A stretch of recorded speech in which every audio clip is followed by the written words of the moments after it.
করতে পারে না।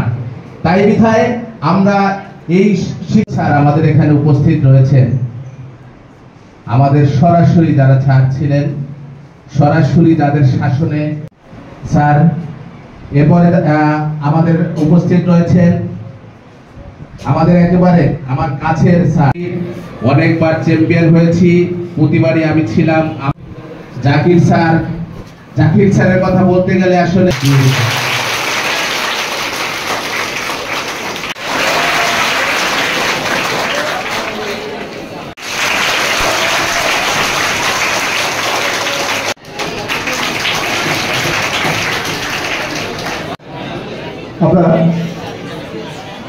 আপনাদেরকে সব ধরনের কথাবার্তা ওনাদের সঙ্গে আমরা বলতে পারতাম। সেখান থেকে ওনারা আজকের এই অনুষ্ঠানে উপস্থিত। যতই মানবিকতার দিক থেকে কথা বলি, দেখতে পাচ্ছি যেটি একটি ভুল ধারণা ছিল। এটি একটি আজকে এমন একটি অনুষ্ঠানের মাঝে এসে দাঁড়িয়েছি, দুটি কথা না বললেই নয়। শিক্ষকের শাসন, সহযোগী অধ্যাপক মিন্টুলাল। আমরা এই দিন দেখতেছি যে বাংলাদেশের বিভিন্ন জায়গায় বন্ধ হোক শিক্ষক নির্যাতন।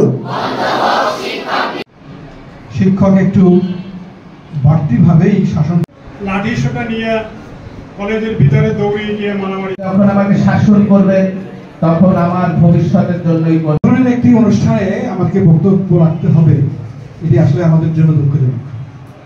এই বিষয়টি নিয়ে কথা হতে পারে এটি আমার মাথায় কখনো আসেনি, কিন্তু ইদানিং যে ঘটনাগুলো ঘটে চলেছে এটি শুধু একটা জাতির জন্য কলঙ্ক নয়, এটা আমাদের ভবিষ্যতের জন্য কলঙ্ক। ভালোবাসো সেটা এখানে প্রমাণ পাইছে, এজন্য আমি তোমাদের সবাইকে ধন্যবাদ জানাচ্ছি এবং দোয়া করি সবার জন্য যে তোমরা অনেক বড় হও। দায়িত্ব পালন করেছি, আর এইখান থেকে বিদায় নেওয়া মানে আমার এই ছাত্রদের সঙ্গে আর দেখা সাক্ষাৎ নাই। আজকে তোমাদের দেখে আমার মনটা ভরে গেছে।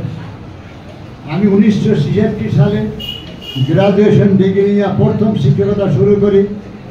এই জাকির সাহেব আমার প্রথম ছাত্র, গোপালপুরে আমি ওই স্কুলের প্রধান শিক্ষক।